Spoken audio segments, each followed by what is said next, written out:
आणि तिथं बसून आपल्या सगळे ग्रामपंचायत सदस्य आपल्या गावाचं काम चालवणार आहे. मी मनपूर्वक त्याला शुभेच्छा देतो.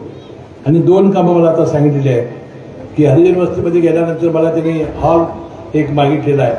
त्यानंतर मराठी शाळा आपली 100 वर्षापेक्षा जुनी आहे, त्याची दुरुस्ती सांगितलेली आहे.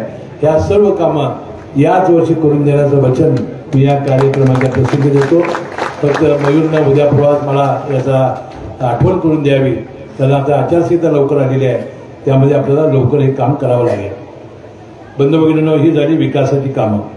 ही सगळी का वाचून दाखवली तर आपल्या तालुक्यामध्ये एक नवीन अशी एक अवलाद तयार झालेली आहे की काम न करता नारळ फोडणारी.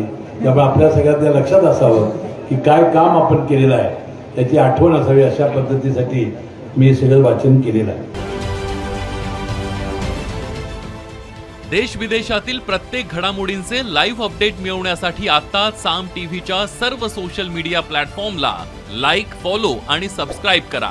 तसंच सर्व नोटिफिकेशनसाठी बेल आयकॉन प्रेस करायला विसरू नका.